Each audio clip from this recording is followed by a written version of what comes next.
Chapter the 5th. The Back Alley. Harry woke late the subsequent morning. Even though he could tell it was daylight, he kept his eyes shut tight. He hated mornings. Was last night a dream? He asked himself. It had to be a dream. A dream where a giant called Hagrid came to tell me I was going to a school for wizards. Poppycock. When I open my eyes I'll be at home in my shed. There was suddenly a loud banging noise. Yep, right on schedule, Aunt Petunia knocking on the door.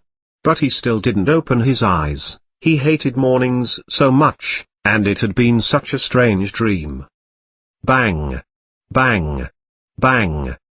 All right, Harry garbled, I'm getting up. He sat up and Hagrid's heavy trench coat fell off him.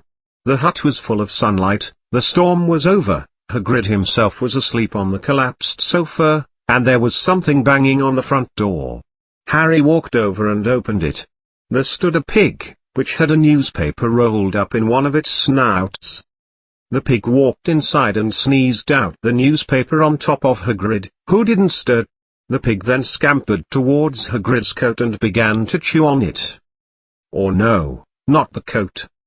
Harry tried to shove the pig out of the way, but it squealed fiercely at him and carried on savaging the coat. Hagrid, said Harry loudly. There's a pig. Pay the man, Hagrid grunted into the sofa. What? He wants earnings for delivering the paper. Look in the pockets. Hagrid's coat seemed to be made of nothing but pockets, bunches of keys, shot pellets, floss, peppermint humdingers, those mice, a ticket to a feta cheese festival and... Finally, Harry pulled out a handful of strange-looking coins. Give him 5 kisses, said Hagrid sleepily. Harry bent down and starting to peck the pig on the cheek. On the 4th smooch, Hagrid said, No, you fool. Kisses, the little brown coins. Them's called a kissy. Slip 'em on down his snout there. Harry counted out 5 little bronze coins, and deposited them into the pig's nose. It then ran out the door and flew off. Best be off, Harry, before what's-his-face is awake. Plus lots to do today, gotta get up to London and buy all your stuffs for school. Harry was still fiddling with the wizard coins and looking at them, contemplating stealing them. Hagrid wouldn't notice, right? No. He best not after what he saw last night. Hagrid, said Hagrid, who was busy putting on his pants. I haven't got any money, and you heard Uncle Vern last night. He won't shell out for me to go and learn magic. Oh, don't worry about that, said Hagrid, zipping up. You filthy rich boy. Harry wiggled a finger in his ear. Come again? You didn't think your parents kept their gold bullion in the house, did ye? Nah, first stop for us is Gringotts. Wizard's Bank. Here, have a mouse, like I'm best raw myself, and I wouldn't say no to a bit o' your leftover birthday meat, neither. Wizards have banks. Just the one. Gringotts. That way it be too big to fail. Run by goblins too. Nasty little critters. The now dead mouse Harry was holding slipped out of his hand. Wait, goblins? Yeah, so you'd be nutty to try and burglarize it, I'll tell you that. Never muddle with goblins, Harry. Gringotts is the safest place in the world for anything you want to keep secure, except maybe Hogwarts. As a matter of fact, I got to visit Gringotts anyway. For Dumbledore. Hogwarts matters. Hagrid drew himself up smugly. He typically gets me to do the important stuff. Fetching you, smuggling in booze for teachers, getting things from Gringotts, knows he can trust me, see. Got everything? Come on, then. Off we go. Harry followed Hagrid out onto the rock. The sky was reasonably cloudless at the moment and the sea gleamed in the sunshine. The boat Uncle Vern had hired was destroyed, smashed to bits upon the rocks. How did you get here? Harry asked, looking around for another boat. Winged it, said Hagrid. You winged it? Yeah, as in I flew here, Hagrid said with a smile. Yeah, but not supposed to use magic now I've got yeah? So looks like we're swimming. On me back now, hop to it. But Harry wasn't paying much attention, he was still staring at Hagrid trying to envision him flying. Come on boy. We got places to be. Hagrid barked back as he waded into the shallows. Ah. Sure thing Hagrid. Harry responded hesitantly. Harry climbed up onto the back of the giant's broad shoulders and Hagrid started off towards the mainland, a good 2 miles away by Harry's calculation. After an hour of awkward silence, Harry felt like he had to continue their earlier conversation. Why would you be crazy to raid Gringotts? Spells, enchantments, said Hagrid, uttering each word after a full stroke. They say there's dragons, garden, there, elevated, security, vaults. And then, you gotta find your way. Gringotts is hundreds of miles under London, sea. You'd die of food shortage, trying to get out, not much to eat in them parts, course, even if you did manage to get your hands on summit, how ya gonna cook it? Gonna carry all your pots and pans long with ya? But Hagrid, you are carrying all those cooking supplies used last night. Hagrid abruptly stopped stroking. That I am Harry. Certainly learnt my lesson, now never leave the house without Let me tells ye, not too many people get a second chance at life after trying to rob Gringotts. I was one o' the lucky few who. Our best ye forget all that. He began swimming towards the coastline once more. Harry meanwhile looked up to nothing in particular and thought about this for a while. After another hour of silence, they finally reached shore and clambered up the stone steps and onto the street. Passers-by stared a lot at Hagrid as they walked through the little town towards the train station. Harry couldn't blame them. Not only was Hagrid twice as tall as anyone else, but they were both soaking wet and Hagrid kept pointing and laughing loudly at others on the street. Look at that guy there, Harry. Look at his dopey little vest, ah ha ha ha ha. Hagrid wailed, half crying and slapping his knee. Things these moles wear, eh? They soon reached the station, but this was after Hagrid insisted they follow a woman in running gear for a few blocks. There was a train to London in 5 minutes' time. Hagrid, who didn't understand mole money, wound up giving the man £900 for their tickets. People in line behind him now stared more than ever. Once on the train, Hagrid began reading the newspaper the pig had dropped off earlier, the Daily Heretic. Harry was well educated from Uncle Vern that people liked to be left alone while they did this, and has the scars to prove it. Ministry o' Magic messing things up as usual, Hagrid muttered, turning the page. There's a Ministry of Magic? Harry asked, before he could stop himself. Course, said Hagrid. They wanted the Dumbledore Fur Minister, o' course, but he hates politicians and would never take the job, see? So old man Cornelius Fudge got the gig. Bungler if ever there was one. He sends Dumbledore a herd o' pigs every morning, asking for advice. But what does a Ministry of Magic do? Well, their main job is to keep moles in their place.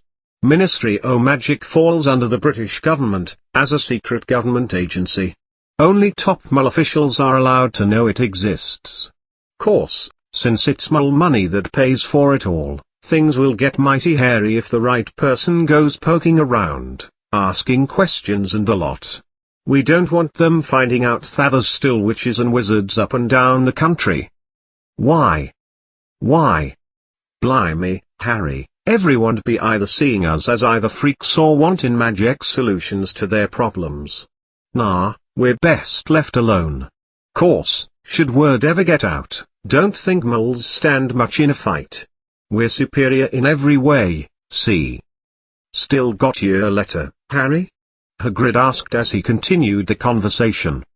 Harry took the parchment envelope out of his pocket. Unbelievable. It's not too wet now, is it? Said Hagrid. There's a list there of everything you need. Harry unfolded a second piece of paper he hadn't noticed the night before and was beginning to become quite illegible due to the ink running from the swim. He was just able to make out Hogwarts School of Witchcraft and Tomfoolery. Student garb. First-year students will be forced to wear 1. 3 sets of pure black work robes. 2. 1 pure black pointed hat for day wear. 3. 1 pair of defensive gloves, dragon hide or similar. 4. 1 coldness cloak, pure black, silver fastenings. Note that by year 3 jeans may be substituted for robes. All pupils shall bear name tags at all times regardless of apparel. Course books. All students should have their own signed copy of the following. The Big Book of Ordinary Spells, Grade 1, by Miranda Goshawk. A Chronicle of Magic by Bertha Bigshot. Magical Theory by Adalbert Waffling. Transfiguration for Dummies by Merrick Switch. 100,001 Magical Herbs and Fungi by Philida Spore. Magical Thirst Quenchers and Potions by Arsenius Jig. Fantastic Beasts, Where to Find Them and When They Find You by Newt Scamaster. The Dark Side of the Force, A Guide to Self-Preservation by Quentin Tremble. Other equipment. 1 wand. 1 cauldron, pewter, standard size 2. 1 set of glass or crystal phials. 1 telescope set. 1 brass scales. Students may also bring a pig or a cat or a toad. Parents are reminded that first years are not allowed their OWN broomsticks. If any first year is caught with a broomstick, they will be expelled immediately. Can we acquire all this in London? Harry wondered out loud. Yeah, if you're in the know, said Hagrid. Harry by no means had ever set foot in the London Underground before. And although Hagrid seemed to know where he was going, he was evidently not accustomed to getting to London this way. He got stuck in the ticket barrier, and complained loudly to everyone around him that the seats were too small and the trains were deliberately slow. I don't know how the Muggles manage without magic, he said as they climbed up a broken-down escalator that led up to a bustling road lined with shops. Hagrid, huffing and puffing from the stairs, was so huge that he parted the crowd easily. All Harry had to do was keep close behind him. They passed bars and liquor stores, homeless shelters and places with 30 on the windows. From what Harry could tell, they seemed to be some sort of cinema. Harry had never been to the movies before. He wondered if he could convince Hagrid to catch a showing on their way back. But nowhere looked as if it could sell you a magic wand, except maybe that toy store back there. This was just a really sketchy street full of pretty sketchy people. Could there really be heaps of wizard gold buried beneath them? Were there actually shops that sold spell books and broomsticks? Harry began to think this was all some colossal joke that the Drubblesnorts had cooked up. This is it, said Hagrid, coming to a halt. The Leaky Cauldron. A legendary establishment. It was a tiny, grubby-looking pub. If Hagrid hadn't pointed it out, Harry wouldn't have detected it. The people hustling by didn't glance at it. Their eyes slid from the bail bonds establishment on one side to the seedy hotel on the other as if they couldn't see the Leaky Cauldron at all. In fact, Harry had the most strangest of feelings that only he and Hagrid could see it. Before he could mention this, Hagrid had hurried inside. For a famous place, it was awfully dank and shabby. A few old women were sitting in a corner, drinking large glasses of sherry. One of them was smoking a long pipe, the other two were smoking very long pipes. A little man in a tall top hat and a monocle was talking to the old bartender, who was quite bald and looked like a toothless walnut. The high buzz of chatter immediately ceased when they walked in. Everyone stopped and stared directly at Harry. "My word," said the monocle man, peering at Harry. "Holy Toledo!" yelled out the old bartender. "It's our savior Harry Potter. We're not worthy of your company." He hurried out from behind the bar, rushed toward Harry and began kissing his feet. Harry didn't know what to say. Everyone was looking at him. And this bartender was treating him like a god. Hagrid was beaming. Then there was a great scraping of chairs and the next moment, Harry found his hands being kissed by everyone in the leaky cauldron as if he was a princess. Doris Crockford, Mr. Potter, can't believe I'm meeting you at last. Oh, what a day. He smiled at me. Did you see? Mr. Potter smiled at me. Have mercy on me, Mr. Potter, for I am a sinner. Delighted, Mr. Potter, just can't tell you, Diggle's the name, Daedalus Diggle. Hey. I remember you, said Harry going squinty-eyed, as Daedalus Diggle's monocle fell off in his startlement. You were the one who kissed me once in a shop. Oh. He remembers. Cried Daedalus Diggle, looking around at everyone. Did you hear that? He remembers I had kissed him. Can I do it again? Harry shoved Daedalus away as he tried to swoop in for a peck on the cheek. Doris Crockford attempted to do the same. A pale young man made his way forward, very nervously. One of his eyes was twitching like mad. Professor Quirrell, said Hagrid. Harry, Professor Quirrell will be one of your educators at Hogwarts. P.P. Potter, stammered Professor Quirrell, doing a curtsy. See, can't he tell you how P.P. pleased I am to meet you? What sort of magic do you teach, Professor Quirrell? Defense against the dark side of the Force, muttered Professor Quirrell, as though he'd rather not think about it. Not that you need it, eh, P.P. Potter? He laughed nervously, his eyes avoiding Harry's. You'll be getting all your gear, I suppose? I've got to pick up an innovative book on vampires, myself. He looked terrified at the very thought. But the others wouldn't let Professor Quirrell keep Harry to himself, as one finally shoved him out of the way. It took almost 50 minutes before Hagrid managed to make himself heard over the babble. Must get on, lot stir by. Come on, Harry. Out the back, quick. Doris Crockford kissed Harry's hand one last time, and Hagrid led them through the bar and out into a small, walled courtyard, where there was nothing but a trash can and a few weeds. Hagrid grinned at Harry. Told ye, didn't I? Told ye you was worshipped by our kind. Even Professor Quirrell was trembling to meet ye, mind you. He's usually trembling. Is he always that nervous? Oh, yeah? Poor bloke. Brilliant mind. They say there was a nasty bit o' trouble with his old hag of a wife, never been the same since. Scared of the students, scared of his own subject. Now, where's me umbrella? Hagrid began counting bricks in the wall above the trash can. 3 up. 2 across. 4 down. 3 across, he muttered. Right, stand back, Harry. He tapped the brick 3 times with the point of his umbrella. Nothing happened. Or was it 5 up, 3 across, 2 down then 4 across? No, 2 up, 5 across, 5 down, 3 across. After the 23rd attempt, the brick he had last touched quivered, it wriggled, and then shot out at Harry, barely missing his head. More and more bricks began flying out at them as Hagrid quickly yelled for Harry to get behind him as he opened up his umbrella to use as a shield.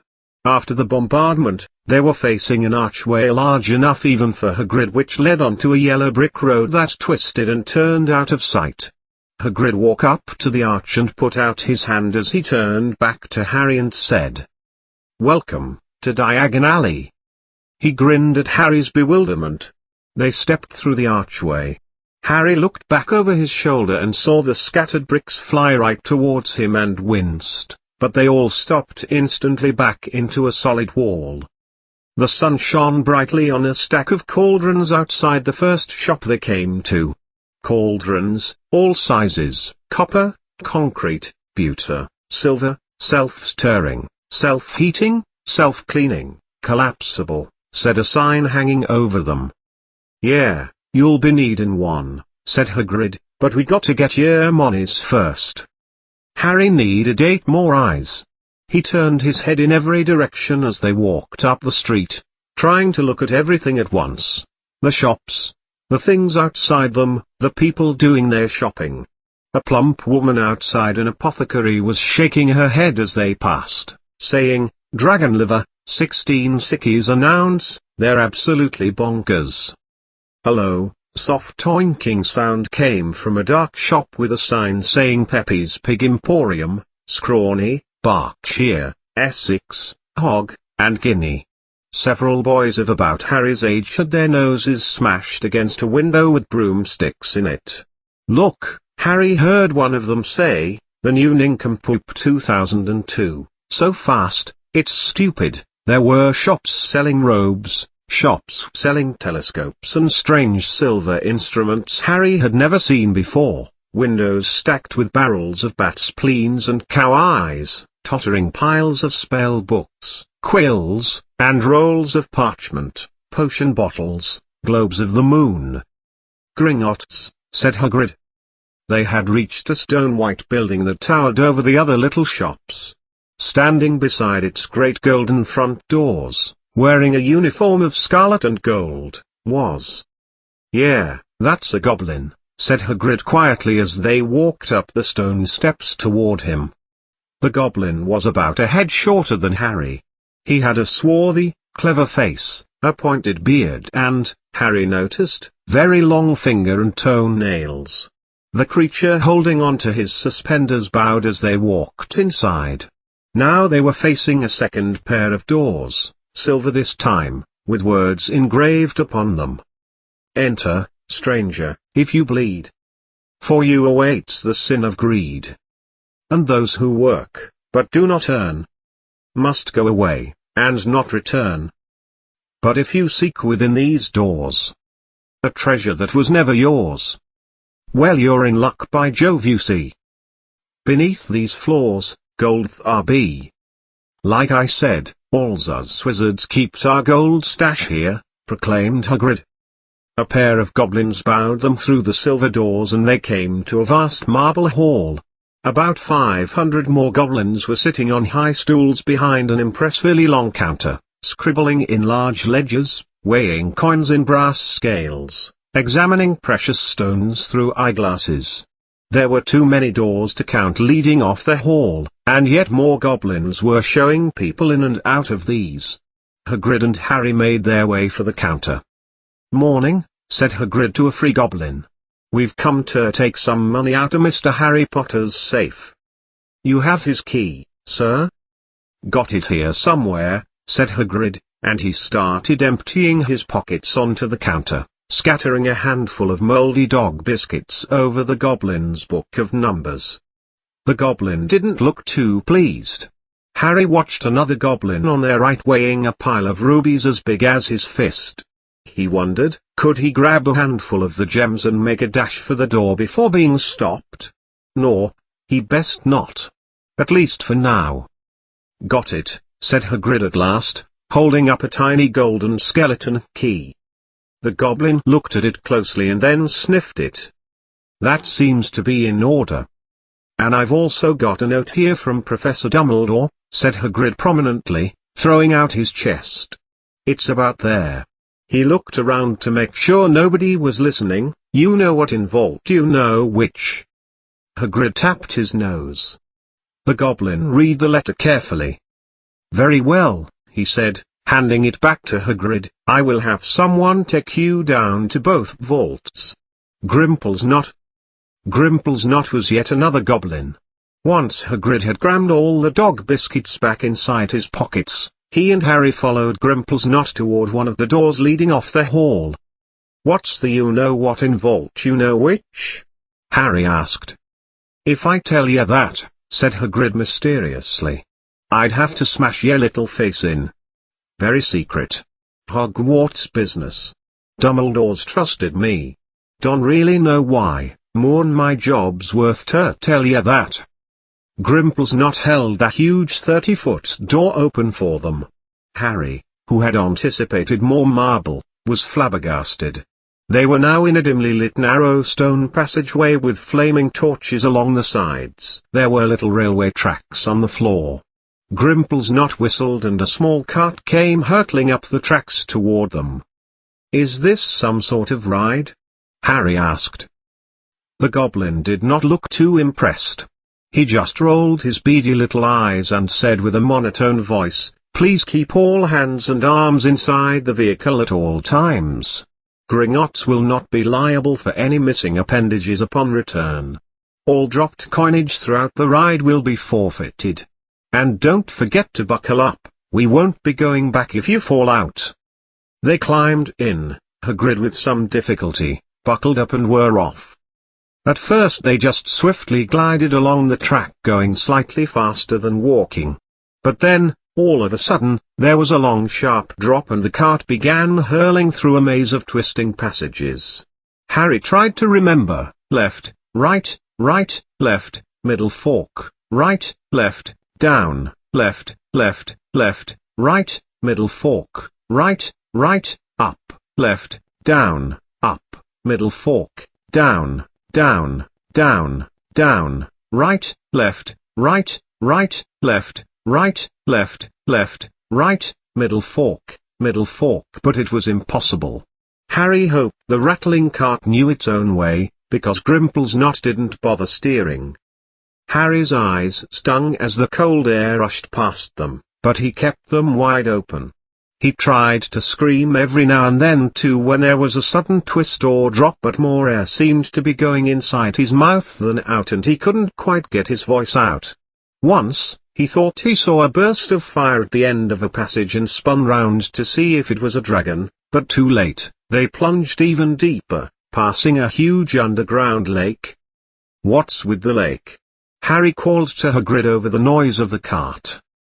"Use that to flood the caves if need be to stop robbers. Got 'em all over down here," said Hagrid. "And don't ask questions now, I think I'm gonna be sick." Hagrid quickly leaned over the side of the cart and a nasty sound came out of him. Harry could see some of the sick fly back over Hagrid's shoulder and hit Grimplesnot square on the head. He did not look too pleased. Soon after, the cart came to an abrupt stop beside a small door in the passage wall. Hagrid got out and had to lean against the wall to stop his knees from trembling. Grimplesnot unlocked the door. A lot of green smoke came billowing out. Grimplesnot told Harry and Hagrid not to breathe it in, but it was too late for Harry. His eyes suddenly became very heavy and he coughed once or twice before passing out on the floor. As he came to, Hagrid's giant smiling face was right on top of him. Hagrid was kneeling right beside him. "Gotta watch out for that gas, guess there were some gungels that got locked in here. Their body dies and decomposes into a poisonous gas. Awful stuff that is.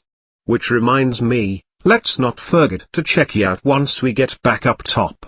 Don't want ye to catch any sort of lung disease from it now. So we'll be sure to grab some extra gold for that. All this is yours, after all." Harry sat up and gasped. All around him were mounds of gold coins. Columns of silver. Heaps of little bronze kisses. They were inside the vault. All this was Harry's? Incredible. The Drubblesnorts couldn't have known all about this or they'd have emptied it faster than blinking. How often had they complained how much Harry cost them to keep? And all the time there had been a large fortune belonging to him, buried deep under London. It was explained to him that his parents both had wizarding life insurance and that the double payout had been substantial. Mix that with the thousands of donations to the Save the Wee Baby Potter Fund and compound its interest for 10 years, Harry found himself having a mighty fine-looking bank account. Harry, now riddled with excitement, began running around the vault admiring his newfound wealth. He even dove into a pile of coins and began making gold angles. This was the happiest Harry Potter had ever been. "Let's go, Harry, time's a-wastin'," Hagrid insisted. "Let's get ye a good sack full and move on." Hagrid helped Harry pile some of it into a bag. "The gold ones are galleons," he explained. 17 silver sickies to a galleon and 29 kisses to a sickie, It's easy enough. Right, that should be plenty for a couple o' terms, we'll keep the rest safe for ye here. He turned to Grimplesnot. Vault 713 now, please, and can we go more slowly? One speed only, said Grimplesnot, with a grin. They were going even deeper now and obtaining considerable speed. The air became colder and colder as they hurtled round tighter and tighter corners. They went rattling over an underground ravine, and Harry leaned over the side to try to see what was down at the dark bottom, but Hagrid snarled and pulled him back by the neck. Vault 713 had no keyhole. Stand back, said Grimplesnot importantly. He placed a tiny device next to the door that looked like 4 small cannonballs stacked together in a pyramid. As the goblin hobbled away, a rather thin string followed him around the corner. Hagrid and Harry thought they better follow Grimplesnot too. What came next was an explosion, an explosion so loud Harry grabbed his ears with all his might. Walking back around the corner, they could see that the door was no longer there, but in pieces on the floor. If anyone but a Gringotts goblin tried that, they'd cause a cave-in and be buried underneath, trapped, said Grimplesnot. How often do ye check to see if anyone's done that? Hagrid asked. We don't, said Grimplesnot with another rather nasty grin. Harry of course heard none of this, a loud ringing was still in his ears. But something really extraordinary had to be within this top security vault. Harry was confident, and he walked forward eagerly, expecting to see heaps of priceless artwork or fabulous jewels at the very least, but it was empty. Completely empty. Except he soon noticed a rather long grubby little package wrapped up in brown paper lying in the corner. It looked sort of like a baguette parcel his aunt sometimes buys for dinner, which Harry knew all too well from all the times she used it to beat him with after he ruined the pasta. Hagrid picked it up and stashed it deep inside his coat. Harry was desperate to know what it was, but knew better than to ask. Come on, back in this infernal cart, and don't chat with me on the way back. It's best if I keep me mouth shut, said Hagrid. While walking back, Harry saw Grimplesnot throw what looked like glitter at the cart's wheels. What's that? Harry insisted. It's an anti-gravity charm. Makes the cart go uphill as if it were going down. I see. Harry was now worried he was in for just as wild a ride going back up. And just as predicted, one rowdy trip later they stood blinking in the sunlight outside Gringotts. Harry didn't know where to run first now that he had a big bag of money. His first thought was to blow it all on lottery tickets for a chance to win even more. But did wizards even have lotteries? He wasn't sure. Might as well get your uniform, said Hagrid, breaking Harry's thought process. He nodded toward Madame Mim's ropes for all occurrences. Listen, Harry, I'm gonna slip off for a quick pick-me-up in the leaky cauldron. I hate them Gringotts carts, liquor is the only cure for me. He did still look a bit sick, so Harry went for Madame Mim's shop alone while Hagrid abandoned him for alcohol. Madame Mim was a squat, smiling witch dressed all in purple. Hogwarts, dearie? She said, when Harry started to speak. Every year like clockwork, I'm so glad I bribed the Dumbledore for exclusive rights to the school's uniform. Best decision I ever made, got another one being fitted up just now, in fact. In the back of the shop, a young lad with a pale, pointy face was standing on a chair while a second witch pinned up his long black robes. Madame Mim stood Harry on a stool next to him and began taking off Harry's clothes. Harry, not sure of what to do, just stood there and went with it. Once he was left in nothing but his socks, Madame Mim slipped a robe over his head, and began to pin it to the right length. The boy was eyeing Harry up this entire time. Hello, said the boy finally, Hogwarts, too? Yeah, said Harry. My father's next door buying my books and mother's up the street looking at cauldrons, said the boy. He had a bored, drawling voice. Grandmother is off making her famous stew for when we go home and Cousin Mel is out back bartering for some linguish potion. Great Uncle Alfred was always the adventurer and is currently in Bermuda, I think. Why are you going on and on about your relatives' whereabouts? Harry asked confusedly. He had never met anyone who instantly burst into a rattling off of where their family was. What an odd little blabbermouth. He wondered if he could use this information to his advantage somehow. I'll have you know, that my parents are highly respected members of society. I'll make them introduce themselves when they get back. Then I'm going to haul them off to look at racing brooms. I don't comprehend why first years can't have their own. I think I'll torment father into getting me one and smuggle it in somehow. He never did like it when I poked him in the eye with my wand. Harry was reminded powerfully of Bubba. And yet, there was something strangely appealing about this boy. Have you got your own broom? The boy went on. No, said Harry. Play Quidditch at all? No, Harry said yet again, wondering what intonation Quidditch could be. I do. Father says it will be a national tragedy if I'm not chosen to play for my house, and I must say, I have the same opinion. Know what house you'll be in yet? No, said Harry, feeling more stupid by the minute. Well, no one really knows until they actually get there, do they? But I know I'll be in Slytherin, all our family have been. Envision being a Huff or Puffer. I think I'd kill myself, wouldn't you? Probably, said Harry, wishing he could say something a bit more interesting. I say, look at that man, said the boy unexpectedly, pointing toward the front window. Hagrid was standing there, his face pressed awkwardly up against the glass, grinning at Harry and holding up two large ice creams to indicate he couldn't come in. That's Hagrid, said Harry, relieved to know something the boy didn't. He works at Hogwarts. Oh, said the boy, that tub of lard. What is he, some sort of janitor? Head sanitation officer, said Harry. Oh yes, exactly. I heard he's a sort of savage, lives in a hut on the school grounds and every day he gets drunk, tries to do magic, but ends up setting his dog on fire or something. Does he now? Well, I think he's been rather nice so far, said Harry, now aware of Hagrid's flaws. Do you? Said the boy, with a slight sneer. Why? Is he with you? Where are your parents?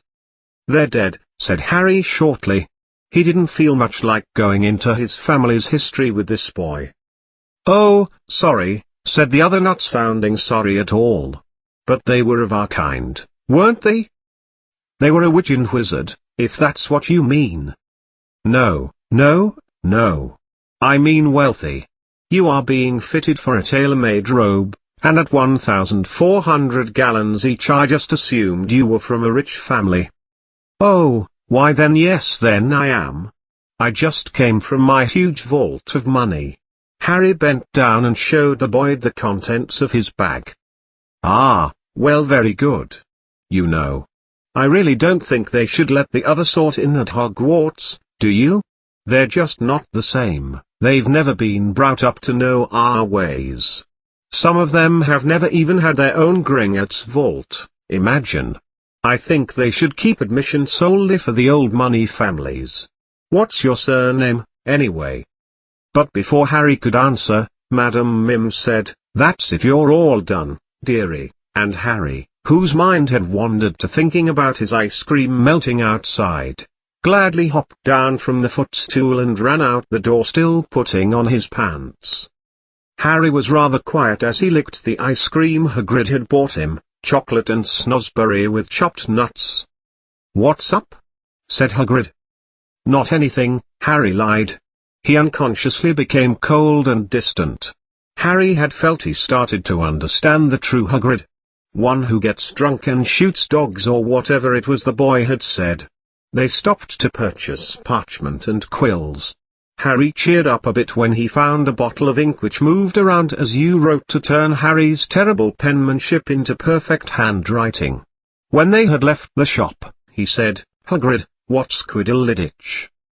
Blimey, Harry, I keep forgetting how little you know, mean Quidditch. Don't make me feel worse, said Harry. He told Hagrid about the pale boy in Madam Mim's, but strategically left out the part about shooting dogs. And he said people from poor families shouldn't even be allowed in. So what is this Quidditch? It's our sport. A wizard activity. It's like, what's it's, football is it? In the mole world it is. Well, everyone who's anyone follows Quidditch here, played up in the air on broomsticks, sorta hard to explain the rules so I won't. And what are Slytherin and Hufflepuff? Schoolhouses. There's 4. Everyone says Hufflepuff are a lot o' duffers, but I wager I'm in Hufflepuff, said Harry gloomily. Better Hufflepuff than Slytherin, said Hagrid darkly. There's not a single good witch or wizard who was placed in Slytherin. You know perfectly well who I'm talking about was one. Volume, sorry, you know perfectly well who I'm talking about was at Hogwarts. Years and years ago, said Hagrid. But enough about that, let's buy ye more stuffs. They bought Harry's school books in a shop called Flourish and Prosper, where the shelves were stacked to the ceiling with books as large as mattresses bound in elephant hide, books the size of a small chocolate made of chocolate, books full of erotic symbols, and a few books with nothing in them at all, or so it would seem. Even Bubba, who never read anything, still would not have been wild to get his hands on some of these. Hagrid had to drag Harry by the legs away from curses and counter-curses, baffle your associates and befuddle your enemies with the latest revenges, extreme hair growth, jelly lips, shoelace tying, and much, much, much more, by Professor Burton Jernigan. I was trying to find out how to curse Bubba, Harry cried, kicking and screaming. I'm not saying that's not a good idea, but you're not to utilize magic in the mole world except in awfully particular circumstances, said Hagrid.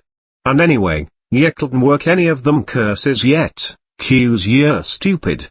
You don't know nothing yet. But you will one day, Harry. You will one day.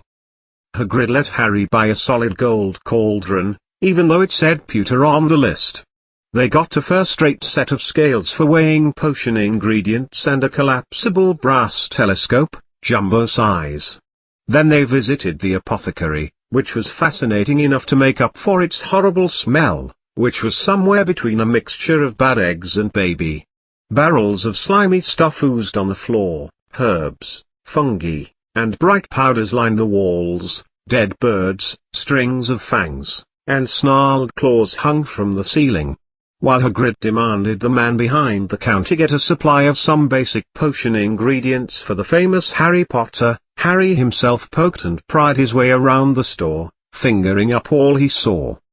He examined silver unicorn horns at 21 galleons each. He bought 7.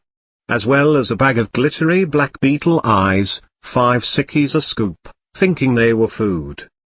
Outside the apothecary, Hagrid checked Harry's list again. Just year one left, oh yeah, and I still haven't got ya a birthday present. Harry felt himself go giddy.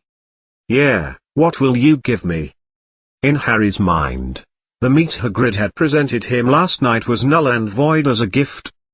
I know I don't have to, but tell you what, I'll get your animal. Not a toad. Toads went out of fashion years ago, you'd be laughed at, and I don't like cats, they make me sneeze. I'll get yer a pig. All the kids want pigs, they're dead useful, carry yer mail and everything, and useful when they're dead too. Makes for some mighty good eatin'. 20 minutes later, they left Peppy's Pig Emporium, which had been dark and full of mud, with eyes everywhere on the ground. Harry now carried a large cage that held a relatively plump little pig, fast asleep with her snout tucked under one leg.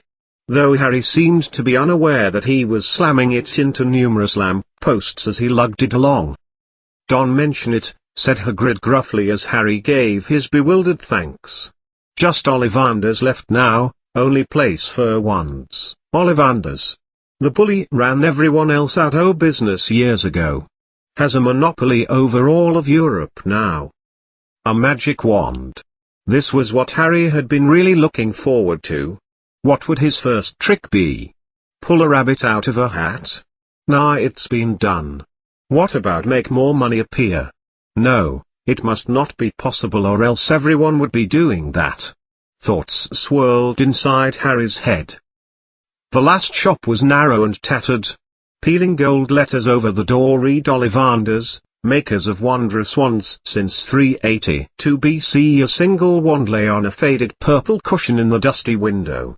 Since he has a monopoly, there mustn't be any need to spruce the place up, Harry thought. A loud gong rang somewhere in the depths of the shop as they stepped inside. It was a tiny place, unoccupied except for a single, spindly chair that Hagrid sat on to wait. Harry felt strange as he looked at the thousands of narrow boxes piled from floor to ceiling. For some reason, the back of his neck prickled. The very dust and silence in here seemed to tingle with some sort of secret magic. "Good afternoon," said a stern voice. Harry jumped. Hagrid must have jumped, too, because there was a loud crunching noise as the chair collapsed and Hagrid fell over. An old man was standing before them and just rolled his wide, pale eyes away from Hagrid's direction. "Hello," said Harry awkwardly. "Ah yes," said the man. Yes.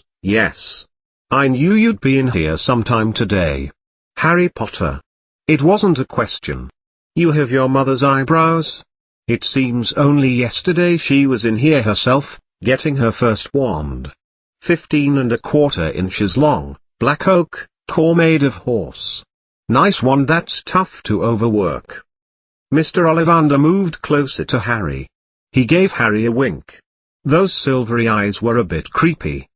"Your father, on the other hand, favored a maple wand. 6 inches. Pliable. Less powerful but excellent for rapid-fire spells." "Well, I say your father favored it. It's really the wand that chooses the wizard, of course." Mr. Ollivander gave a loud, awkward hysterical laugh. He had come so close to Harry that they were now nose to nose. Harry could see his own reflection in those misty eyes. "And that's where." Mr. Ollivander stroked the smiley face scar on Harry's forehead with a long, white finger. "I'm proud to say I sold the wand that did it," he said softly. 13½ inches. You. Powerful wand. Very powerful in the right hands. Well, had I known what that wand was going out into the world to do.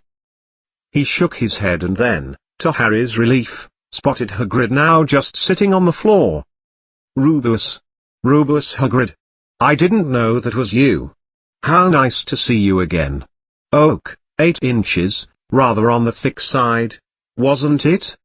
It was, sir, yes, said Hagrid. Good wand, that one. Served you well, I presume. But I suppose they snapped it in half when you got expelled? Said Mr. Ollivander, suddenly stern.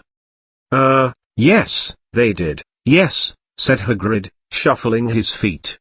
I've still got the pieces, though, he added brightly. But you don't use it? Said Mr. Ollivander sharply. Oh, no, sir, said Hagrid quickly. Harry noticed he gripped his pink umbrella very tightly as he spoke. Said Mr. Ollivander, giving Hagrid an intense look. Well, now, Mr. Potter. Let me see. He pulled a long tape measure with silver markings out of his pocket. Which arm will you use your wand with? Well, I'm right-handed, said Harry. Hold out your arm. That's it. He measured Harry from shoulder to finger, then wrist to elbow, shoulder to floor, knee to armpit and round his head. Then each finger, the height of his eye sockets, and how far wide Harry could do the splits. As he measured, he said, every Ollivander wand has a liquid core made of powerful substances, Mr. Potter. We use human hairs, phoenix tail feathers, and the juices of dragon meat. No two Ollivander wands are the same, just as no two unicorns, dragons, or snowflakes are quite the same. And surely, you will by no means ever get such excellent results with another wizard's wand. Harry suddenly realized that the tape measure, which was now measuring between his nostrils, was doing this on its own. Mr. Ollivander was fiddling around on the shelves, throwing down boxes. "That will do, Tapey," he said, and the tape measure flew across into Mr. Ollivander's side pocket. "Right then, Mr. Potter. Try this one. Beechwood and dragon blood core. A solid 9 inches. Nice and stiff. Just take it and give it a flick." Harry took the wand and, feeling foolhardy, waved it around a bit, but Mr. Ollivander snatched it out of his hand almost at once. "Maple and phoenix feather. 6 inches. Quite whippy." Harry tried, but he had scarcely raised the wand when it, too, was snatched back by Mr. Ollivander.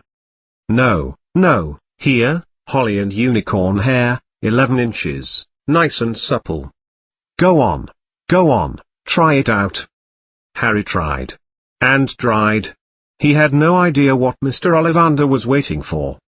The pile of tried wands was mounting higher and higher on the floor, but the more wands Mr. Ollivander pulled from the shelves, the happier he seemed to become. Tricky customer, eh? Not to worry, we'll find the perfect match here somewhere, I wonder. Now, yes, why not? Unusual combination ebony and phoenix feather, 16 inches, stiff. Harry took the wand. He felt a sudden warmth in his fingers.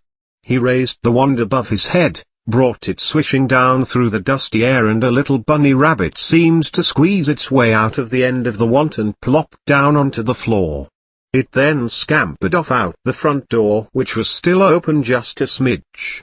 Hagrid whooped and clapped, and Mr. Ollivander cried a single tear, "Oh, bravo! Yes, indeed, oh, very good my boy.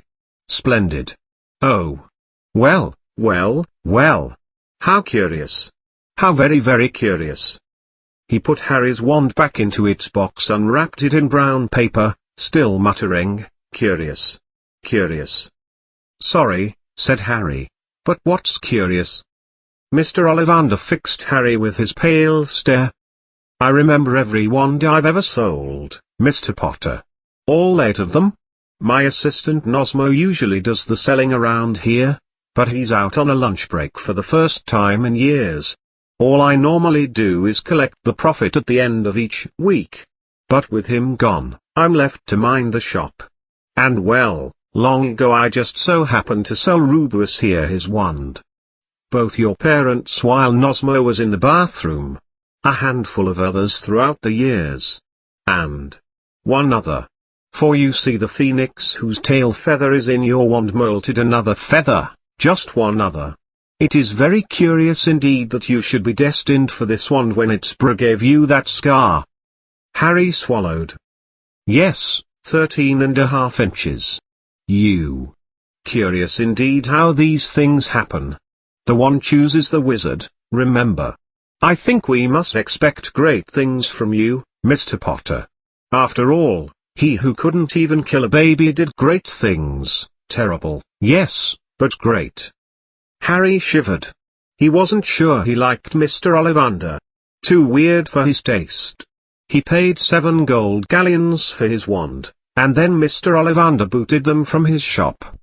The late daylight sun drooped low in the orange sky as Harry and Hagrid made their way back down Diagon Alley, back through the wall, back through the leaky cauldron, now deserted.